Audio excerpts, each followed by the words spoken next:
Itu adalah bulan lunar ketiga, awal musim semi, di ujung jauh bagian timur benua Phoenix Selatan. Langit yang gelap dan berkabut tergantung di atas kepala, seperti lukisan tinta yang terciprat ke atas kanvas, dengan kubah surga hitam dan awan tercoreng di atasnya.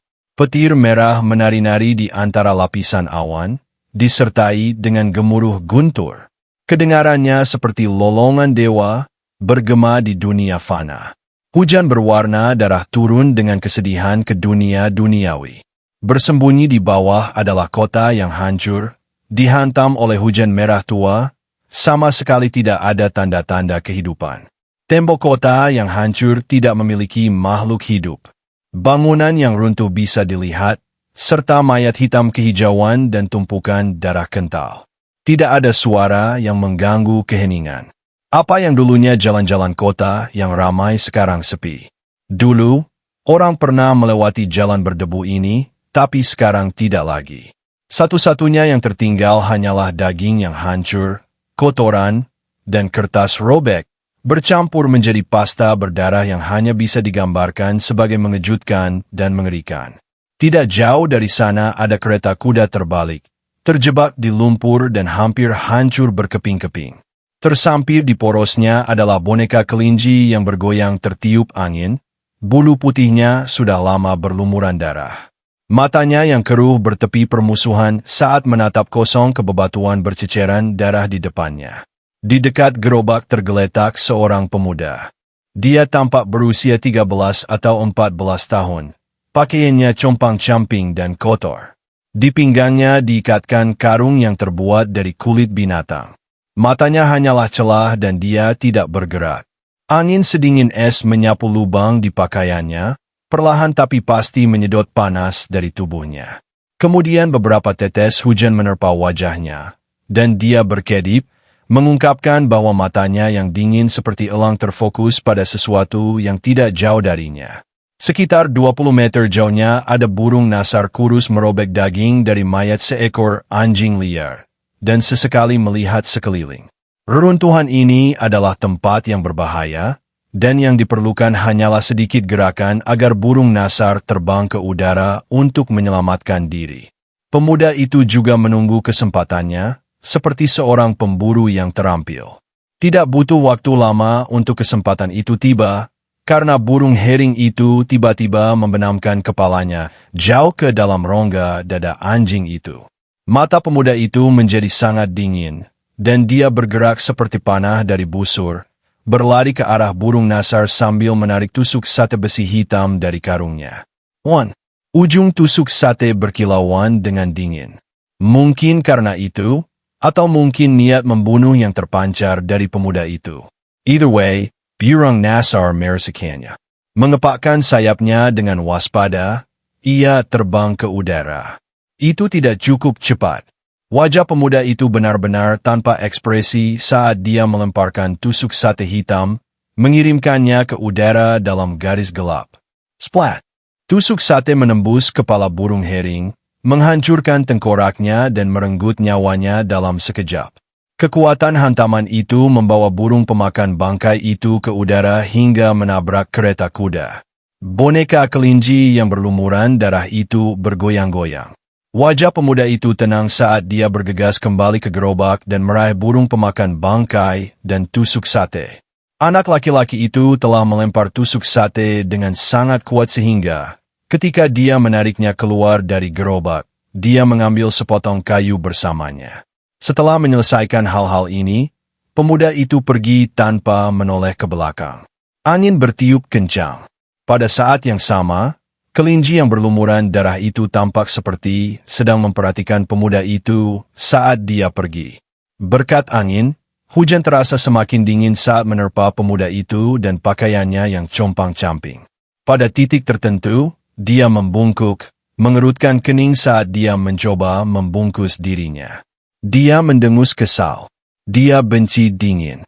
Biasanya, dia tinggal di dalam rumah saat cuaca seperti ini. Tapi saat ini, dia bergegas menyusuri jalan tanpa jeda, melewati banyak toko dan toko yang rusak. Tidak banyak waktu tersisa. Perburuan burung heringnya memakan waktu lebih lama dari yang dia perkirakan, dan ada tempat lain yang harus dia kunjungi malam ini. Seharusnya tidak jauh sekarang. Mayat Haidam K. John Terstak, Jalan di Depan. Wajah mereka tapang kemerahan dan keputusan. Seolah-olah aura keputusasaan yang mereka pancarkan berusaha menulari pikiran pemuda itu. Tapi pemuda itu sudah terbiasa, dan dia tidak berpikir dua kali tentang mayat itu. Bahkan, dia terus menatap langit. Dia tampak cemas, seolah-olah langit yang semakin gelap lebih menakutkan daripada gabungan semua mayat. Itu adalah penggambaran sederhana dari kota tempat dia berada saat ini. Toko obat ditandai di peta, dan banyak distrik kota di timur laut dicoret. Sepertinya dia menggunakan kukunya untuk melakukannya. Hanya ada 2 kabupaten yang tidak dicoret. Setelah sekian hari mencari, setidaknya aku tahu itu ada di suatu tempat di 2 distrik itu. Dia melipat peta itu, menyimpannya, dan bersiap untuk pergi. Tepat sebelum berjalan keluar, dia berhenti dan melihat mayat lelaki tua itu. Dan khususnya pakaiannya. Lelaki tua itu mengenakan jaket kulit dengan kualitas yang sangat bagus sehingga sebagian besar masih utuh. Setelah berpikir sejenak, pemuda itu berjalan mendekat, melepaskan kain brengsek dari lelaki tua itu, dan mengenakannya. Itu agak terlalu besar, tapi setelah memakainya, setidaknya dia merasa hangat. Dia menatap lelaki tua itu sejenak, lalu berlutut dan menutup matanya. Beristirahatlah dengan tenang, katanya dengan suara lembut dan serak. Merobek salah satu tirai dari dinding, dia menutupi mayat lelaki tua itu, lalu pergi. Saat berjalan ke tempat terbuka, dia melihat kilatan cahaya di depan. Terjebak di lumpur adalah cermin seukuran tangan. Melihat ke bawah, dia bisa melihat bayangannya. Wajahnya kotor, tapi itu tidak bisa sepenuhnya menutupi wajahnya yang lembut dan luar biasa tampan. Sayangnya, kepolosan yang diharapkan ditemukan pada seorang remaja laki-laki telah hilang, digantikan dengan ketidakpedulian yang dingin. Pemuda itu menatap bayangannya lama, lalu mengangkat kakinya dan menginjak cermin. Retaken. Dia meninggalkan cermin yang hancur di belakang saat dia berlari ke kejauhan. Meski berkeping-keping, cermin itu masih berhasil memantulkan cahaya dari langit. Di atas sana, menutupi dunia, dan menghadap semua makhluk hidup, adalah separuh wajah dewa yang hancur. Wajahnya tampak acuh tak acuh, dengan mata terpejam, dan rambut tergerai di sekelilingnya. Itu adalah bagian alami dari dunia ini, mirip dengan matahari dan bulan. Di bawahnya, makhluk hidup di dunia seperti serangga. Dan seperti dalam kebangkitan serangga, kehidupan semua makhluk di dunia dipengaruhi oleh wajah itu, dan berubah karenanya. Di bawah wajah sang dewa, sinar dan cahaya perlahan memudar dari siang hari. Bayang-bayang matahari terbenam menciptakan kabut yang memenuhi reruntuhan, menutupi semua tanah di sekitarnya, seolah menelannya utuh. Hujan turun lebih deras. Saat kegelapan semakin dalam dan angin bertiup kencang, ratapan tajam melayang di udara. Kedengarannya seperti tangisan hantu jahat, memanggil untuk membangunkan apapun yang mengerikan yang mengintai di reruntuhan. Suara-suara itu menggelitik, dan akan mengejutkan jiwa siapapun yang mendengarnya. Pria muda itu berlari melewati jalanan lebih cepat dan lebih mendesak saat kegelapan turun. Akhirnya, dia berlari melewati sebuah rumah yang runtuh dan hendak terus bergerak ketika pupil matanya mengerut. Baru saja, dia melihat seseorang di kejauhan. Orang ini tampaknya tidak mengalami cedera sama sekali, dan mengenakan pakaian bagus sambil bersandar di dinding. Yang terpenting, kulitnya tampak normal. Itu bukan hitam kehijauan. Di reruntuhan seperti ini, hanya orang hidup yang mungkin terlihat seperti itu. Pria muda itu sudah lama tidak melihat orang yang hidup. Perkembangan tak terduga ini membuatnya merasa terguncang. Kemudian, sebuah pikiran terlintas di benaknya, dan dia mulai terengah-engah, seolah-olah dia gugup. Dia ingin terus berjalan, hanya saja kegelapan semakin mendekat dari belakang. Dia ragu-ragu sejenak. Kemudian dia mengingat posisi ini dan bergegas pergi. Tepat sebelum kegelapan benar-benar turun, pemuda itu mencapai tempat tinggalnya di reruntuhan. Itu adalah gua yang sangat kecil dengan bulu burung berserakan di mana-mana. Satu-satunya jalan masuk adalah celah yang terlalu kecil untuk dimasuki orang dewasa. Namun, pemuda itu nyaris tidak bisa masuk. Begitu masuk, dia akan menjejalkan barang-barang lain seperti buku dan batu ke dalam celah untuk menutupnya. Saat dia selesai menyegel dirinya di dalam, di luar menjadi sangat gelap. Namun, pemuda itu tidak santai. Dia memegang paku besinya erat-erat di tangannya dan menutupi napasnya saat dia berjongkok di sana mendengarkan apa yang terjadi di luar. Segera, dia mendengar suara binatang mutan melolong dan tertawa terbahak-bahak. Beberapa lolongan menjadi lebih jelas, lebih dekat. Anak laki-laki itu menjadi gugup. Namun, lolongan melewati gua dan menghilang. Akhirnya, dia menghela nafas lega. Saat dia duduk di dalam gua, waktu seakan berhenti. Dia tetap dalam keadaan linglung untuk sementara waktu saat sarafnya yang tegang mengendur. Di sampingnya ada ketel air. Dia mabuk. Kemudian, mengabaikan suara-suara di luar, dia mengeluarkan bangkai burung nasar dari karungnya. Dia makan, merobek daging dan menelan gigitan demi gigitan. Rasanya pahit, tapi dia terus makan, memaksa daging masuk ke dalam perutnya. Dia merasa keroncongan saat perutnya berjuang untuk mencerna materi baru. Hanya ketika dia benar-benar melahap burung nasar itu, dia menarik napas dalam-dalam dan memejamkan mata untuk tidur. Dia sakit karena kelelahan, namun dia tetap mencengkeram paku besinya dengan kuat. Dia seperti serigala yang sendirian, siap untuk bangun jika ada tanda-tanda yang tidak biasa. Kegelapan di luar menutupi kota seperti selimut, memenuhi kubah surga. Dunia di bawah kubah surga itu sangat luas. Benua Phoenix Selatan hanyalah satu lokasi di laut yang luas. Tidak ada yang benar-benar tahu seberapa besar seluruh dunia ini. Namun, semua orang di dunia yang melihat ke langit akan melihat wajah yang rusak di atas. Tidak mungkin untuk mengatakan kapan tepatnya wajah yang rusak itu datang. Namun, dari bagian dalam catatan kuno tertentu, diketahui bahwa itu sudah lama sekali. Dunia pernah dipenuhi dengan energi keabadian dan pernah menjadi tempat yang mulia dan subur, penuh dengan kehidupan. Sampai wajah besar itu datang dari kehampaan, melahap dan menghancurkan. Setelah kedatangan wajah, semua makhluk hidup di dunia bersatu untuk menghentikannya. Tapi mereka gagal. Pada akhirnya, sekelompok kecil kaisar kuno dan penguasa kekaisaran membawa orang-orang mereka pergi dalam eksodus besar-besaran. Tidak lama setelah wajah rusak tiba untuk menggantung dunia, mimpi buruk dimulai.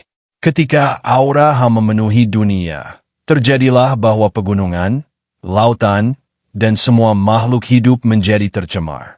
Bahkan kekuatan roh yang digunakan oleh para pembudidaya dalam kultivasi mereka tidak terkecuali. 3. Makhluk hidup layu. Tak terhitung orang yang dihancurkan. Hampir semuanya mati. Beberapa orang yang selamat dari malapetaka itu memandang setengah wajah di langit dan menyebutnya dewa.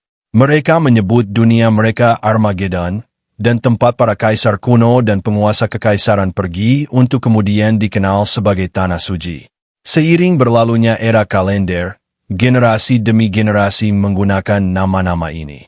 Ada lebih banyak bencana yang dibawa oleh dewa ini. Kekuatannya terus menindas makhluk hidup di dunia, dan itu karena kadang-kadang sekali dalam satu dekade, kadang-kadang sekali dalam satu abad, sang dewa akan membuka matanya untuk waktu yang singkat. Ketika itu terjadi, lokasi yang dilihat akan terinfeksi oleh aura.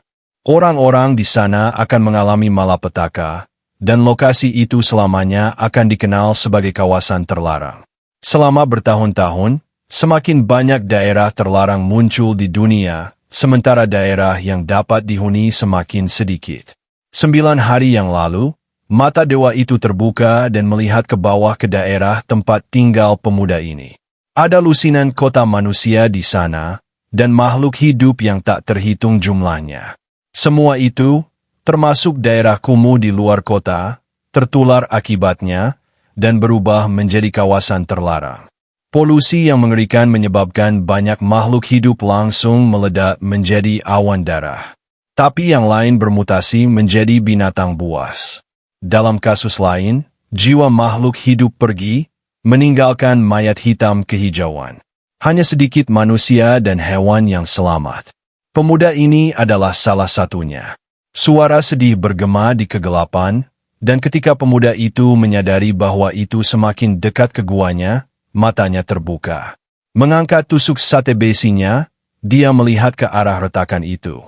Suara itu berputar-putar, lalu menjauh. Dia menghela napas lega. Tiba-tiba tidak ingin tidur, dia meraba-raba karungnya, menemukannya, dan mengeluarkan potongan bambu dari dalam. Saat itu gelap, tapi dia bisa merasakan teks yang terukir di bambu, dan dengan demikian dia bisa membaca tanpa cahaya. Duduk, dia mulai bernapas dengan cara yang ditentukan. Pemuda ini bernama Suking, dan sejak usia sangat muda dia mencari nafkah di daerah kumuh di luar kota. 9 hari yang lalu ketika bencana melanda, dia bersembunyi di sebuah celah. Dan tidak seperti semua orang yang ketakutan di sekitarnya, dia memandang ke langit ke arah dewa, dan ke mata yang terbuka itu.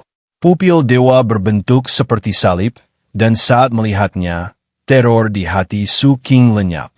Pada saat itulah dia melihat cahaya ungu turun dari langit dan mendarat di suatu tempat di bagian timur laut kota. Lalu dia pingsan. Ketika dia bangun, dia adalah satu-satunya yang selamat di daerah kumuh. Namun, dia tidak mulai menjelajah. Dia tahu bahwa ketika mata dewa terbuka, wilayah terlarang akan terbentuk. Dan ketika itu terjadi, hujan darah akan turun, membentuk batas di sekitar wilayah terlarang. Karena batas itu, orang-orang di dalam wilayah terlarang tidak bisa pergi. Juga tidak ada orang di luar yang bisa masuk, setidaknya sampai wilayah terlarang itu terbentuk sepenuhnya. Dan itu akan terjadi ketika hujan berhenti. Bagi Suking, yang tumbuh dalam kondisi sulit, malapetaka ini tidak seburuk itu. Daerah kumuh telah dipenuhi preman, anjing liar, dan wabah penyakit. Pada malam yang membekukan, dia bisa saja kehilangan nyawanya. Itu selalu merupakan perjuangan untuk bertahan hidup. Selama dia tetap hidup, tidak ada lagi yang penting. Konon, kehidupan brutalnya di daerah kumuh mengandung sedikit kehangatan.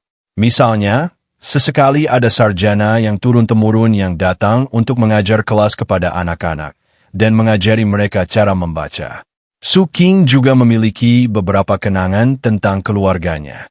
Namun, ingatan itu semakin sulit untuk dipertahankan, dan dia merasa bahwa ingatan itu akan memudar pada akhirnya. Paling tidak, dia tahu dia bukan yatim piatu. Dia memang punya keluarga. Dia baru saja kehilangan kontak dengan mereka sejak lama. Bagaimanapun, mimpinya hanyalah untuk terus hidup. Jika dia bisa melakukan itu, mungkin dia bisa menemukan keluarganya lagi suatu hari nanti. Mengingat bahwa dia entah bagaimana selamat dari malapetaka itu, dia memutuskan untuk pergi menjelajahi kota. Dia memiliki dua tujuan ketika dia berangkat. Yang pertama adalah menemukan rumah hakim kota, di mana rumor mengatakan ada metode untuk menjadi lebih kuat. Tujuan keduanya adalah menemukan titik di mana cahaya ungu itu jatuh. Metode menjadi lebih kuat itu adalah sesuatu yang ingin didapatkan semua orang di daerah kumuh. Mereka menyebutnya kultivasi. Dan siapapun yang berlatih kultivasi disebut sebagai kultivator. Menjadi seorang kultivator adalah keinginan terkuat Suking, selain bersatu kembali dengan keluarganya. Penggarap tidak terlalu umum. Selama bertahun-tahun di daerah kumuh, Suking hanya sekali melihat sekilas dari kejauhan di kota. Salah satu ciri khas kultivator adalah menyebabkan orang yang memandang mereka gemetar. Suking telah mendengar bahwa hakim itu sendiri adalah seorang kultivator, seperti juga semua pengawalnya. 5 hari yang lalu selama pencariannya di kota, dia akhirnya menemukan manor hakim kota. Dan pada mayat di sana, dia menemukan secarik bambu yang saat ini dia pegang di tangannya. Itu adalah petualangan yang berbahaya, dan berakhir dengan dia menderita luka pedih di dada. Namun, slip bambu itu juga mengandung rahasia budidaya yang dia rindukan. Dia telah menghafal isi slip tersebut, dan sudah mulai berlatih kultivasi. Karena Suking benar-benar tidak tahu apa-apa tentang kultivasi sejak awal, dia tidak yakin apakah teknik yang dijelaskan dalam slip itu asli. Syukurlah, teksnya mudah dipahami, dan berfokus pada visualisasi dan pernapasan. Dengan mengikuti rutinitas yang tepat, dia telah mencapai beberapa hasil. Metode itu disebut mantra laut dan gunung. Metode kultivasi melibatkan memvisualisasikan gambar yang tertulis di slip bambu dan kemudian bernapas dengan cara yang ditentukan. Gambar itu aneh. Itu menggambarkan makhluk aneh dengan kepala besar, tubuh kecil, dan 1 kaki. Tubuhnya hitam pekat dan wajahnya ganas, seperti hantu jahat. Suking belum pernah melihat makhluk seperti itu dalam kehidupan nyata, tetapi slip bambu menggambarkannya sebagai goblin. 5. Tidak lama setelah dia membayangkan gambaran itu di benaknya dan mulai bernapas, udara di sekitarnya bergerak. Aliran kekuatan roh mengalir ke dalam dirinya, memenuhi tubuhnya, menjangkau setiap sudut keberadaannya. Itu menyebabkan sedingin es mencapai tulangnya, membuatnya merasa seperti terendam air es. Suking takut akan hawa dingin, tetapi dia menolak untuk menyerah dan melanjutkan sesi kultivasi. Kemudian, setelah melanjutkan sesuai dengan keterangan pada slip bambu, dia mengakhiri sesi dan menemukan bahwa dia berkeringat. Meskipun baru saja memakan seluruh burung nasar, dia merasakan rasa lapar di perutnya. Menyeka keringat dari dirinya sendiri, dia mengusap perutnya. Sejak dia mulai berlatih teknik ini, dia mendapati dirinya semakin lapar. Namun, dia juga jauh lebih atletis. Karena itu, toleransinya terhadap dingin semakin besar. Setelah selesai berkultivasi, dia melihat ke arah celah, dan di baliknya, keluar. Hari masih gelap, dan suara-suara menakutkan di luar terus bertambah dan berkurang. Dia tidak yakin mengapa dia selamat dari malapetaka itu. Mungkin itu keberuntungan. Atau mungkin ada hubungannya dengan cahaya ungu itu. Itu sebabnya, bahkan saat dia terus berlatih teknik baru, dia telah melakukan perjalanan jauh ke timur laut kota. Namun, dia belum menemukan di mana cahaya ungu itu mendarat. Suking memikirkan hal-hal ini sambil memperhatikan lolongan di luar. Dia tidak bisa berhenti memikirkan bagaimana dia menemukan mayat itu bersandar di dinding sehari sebelumnya saat malam tiba. Mayat itu berada di bagian timur laut kota. Dan itu benar-benar terlihat seperti orang yang hidup. Jangan bilang itu ada hubungannya dengan cahaya ungu itu.